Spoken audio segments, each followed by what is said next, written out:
Hello and welcome. You're watching CNN News 18's special election show, Meet Your Neta. And today we have a very special guest in our program, BJP's New Delhi's Lok Sabha candidate and somebody who's making her electoral debut in this Lok Sabha elections. And she is the daughter of late External Affairs Minister Sushma Swaraj, veteran Bharatiya Janata Party's leader, Bansuri Swaraj with us. Thank you so much, Ms. Swaraj, for talking to CNN News 18. Thank you for having me. My first question would be how things have changed in your life ever since your name, your candidature was announced by the party. And how did you get to know about this? Well, I was watching television with my father and I saw that the party has bestowed this responsibility on me on the television. And I said, Aapka Adesh Sarma the. So how's life changed? Like, I mean, campaign or anything that has started? I think I'm speaking to journalists a little bit more. Campaign has started. Campaign started on 2nd of March itself. I'll be very honest. In fact, I was scheduled to go speak to ABVP Karyakartas at JNU, and I made sure that I kept that promise because I did not want to start my electoral journey by breaking a promise. So campaign started on 2nd of March itself. And I must say, it was, it was quite surreal because I started my political journey as an ABVP Karyakarta. So to start my electoral journey with ABVP, it was like life coming around the full circle. New Delhi Lok Sabha seat is a high profile seat. When I say this, I mean your party leaders like Atal Bihari Vajpayee, Lal Krishna Advani, even Rajesh Khanna, they contested from New Delhi's seat. And also, of course, your mother was the Chief Minister of Delhi as well. So how everything, is going in your mind, and what are your plans for, what are your vision for New Delhi constituency per se and for Delhi? So, two aspects to this. First of all, no seat is high profile. Every single matadata is Devatulya. And I'll be very honest, one needs to do Jansampark, one needs to go to every single voter across sort of economic disparities, across caste, creed, religion, community, area, region, everything. So there is no seat is high profile. Every seat demands equal amount of hard work. And regarding what is my vision of Quad Delhi, then I would say it's twofold. One is, of course, making sure that the whole vision of Vikasit Bharat that the Honorable Prime Minister has translates on the ground. All the Jan Kalyankari Yojanaएं that the Honorable Prime Minister has propagated, formulated, reaches the last person of the constituency. On the other hand, there are certain local issues which I think need to be highlighted. For example, in Delhi, something as important as the Ayushman Bharat Yojana has not been implemented by the Honorable Chief Minister Arvind Kejriwal ji. Ayushman Bharat is giving health cover of up to 5 lakh to beneficiaries. And unfortunately, the people of Delhi have been deprived of this benefit. So that is something that what I'm going to definitely voice. Similarly, issues of pollution, clean drinking water, because I'll tell you what, Delhiites don't want free water, they want clean drinking water.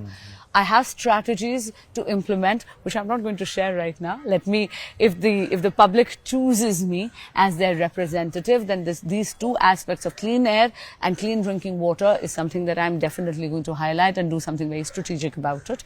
And lastly, I think the people of Delhi are very disillusioned with the Aam Aadmi government because of the multiple and long list of canonized scams. This is a party that came to power on an anti-corruption plank. But today, if you see, Aam Aadmi Party has become a mirror image of the Congress party. There is a long list, whether it is the Sharab Ghotala, the spurious drugs Ghotala, the Farji pathological test Ghotala, the Sheesh Mahal Ghotala, the Delhi Jal Board Ghotala. It's a long list, and I know that people of Delhi are disillusioned. And that concern needs to be highlighted in Parliament, which I will, if the people choose me. You talked about clean water, not free water.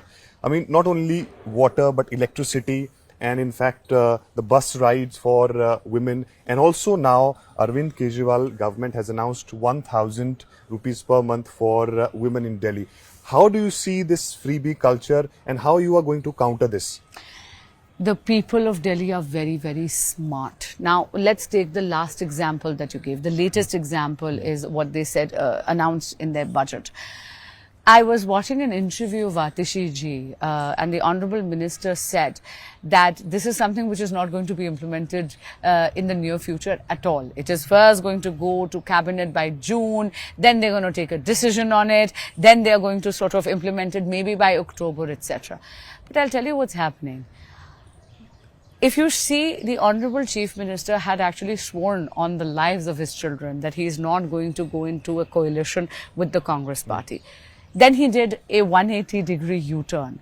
The people of Delhi do not believe a word of what he's saying. So all these schemes that he is bringing, especially the latest scheme that he announced in his budget, it's nothing but a Chunavi Jumla.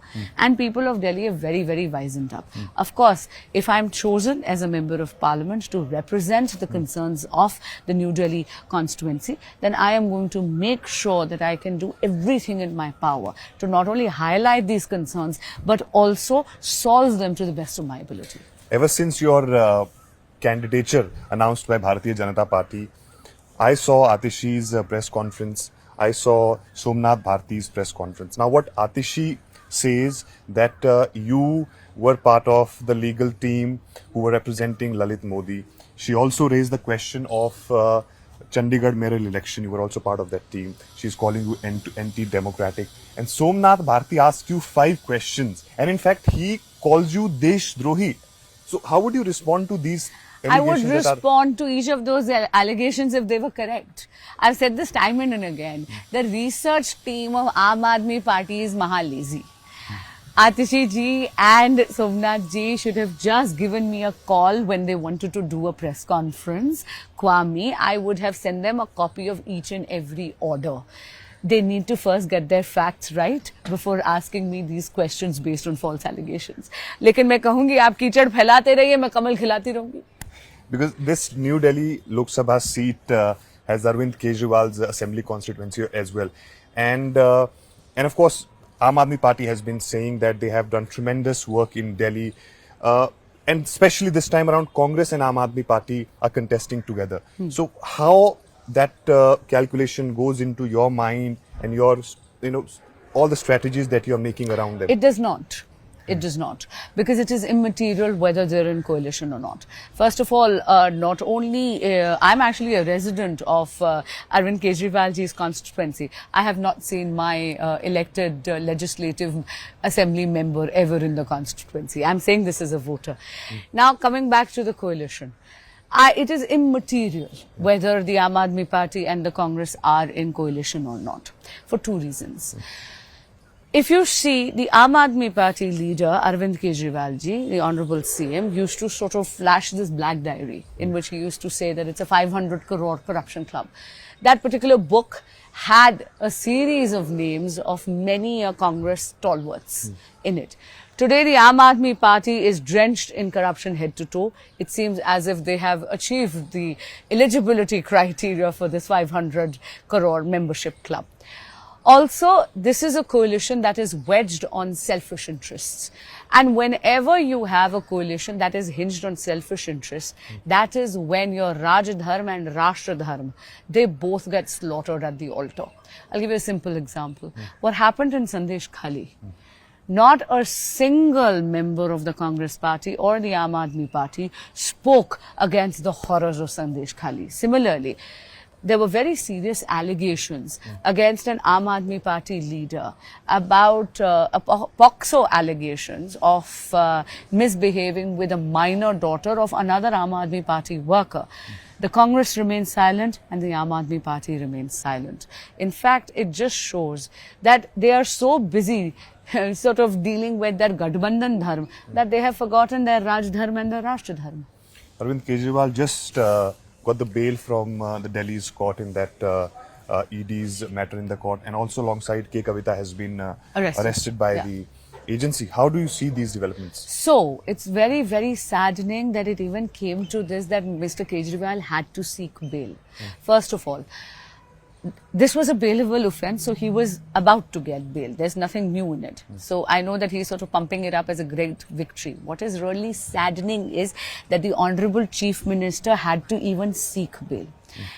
When ED serves a summon under PMLA, then it is mandatory in law to adhere to those summons. When you do not appear and you flout that summon, then you actually commit a criminal offence, which is punishable under section 174 of the IPC. The ED went to court claiming, basically stating that 8 summons have been flouted by the Honorable CM Kejriwal ji, and therefore a series of offences 8 times have been committed under section 174 of the IPC. The court yesterday refused to grant any relief and made sure that Mr. Kejriwal had to appear physically, and today he had to seek bail. Had the Honorable Chief Minister simply gone and joined the investigation, the situation should not have actually come to this. That's one. Now, regarding what happened, the arrest of Kavita ji yesterday, there are very serious allegations. 2 of the allegations are, one, that she was member of the South Lobby, that in collusion with the Aam Aadmi Party ministers formulated the impugned liquor policy. The second is that she was holding Benami shares in one particular liquor company that received kickbacks up to 90 to 100 crore rupees. And that is why the investigating agencies, it seems, have arrested her, because possibly a custodial interrogation would be required. And I say this as a lawyer. If I talk about CA, it has been notified. Now the questions are being raised on CA as well. People like Delhi Chief Minister Arvind Kejriwal is saying, now you people from Pakistan will get the citizenship of India. What about our children? How do they get the jobs? Because these people will also be in the queue. And many other opposition parties are also raising question on CA. Why only these 3 such countries? Such an educated, intelligent man. It doesn't, it's unbecoming of the Honorable CM to raise such kind of issues and spread such kind of misunderstandings. First of all, he also knows that CA is a law which grants citizenship. It doesn't take away citizenship. Second, CA grants citizenship to certain minorities from Bangladesh, Pakistan and Afghanistan who have already come into India, who were persecuted on because of their religion in those nations, and who have come to India before 31st of December 2014.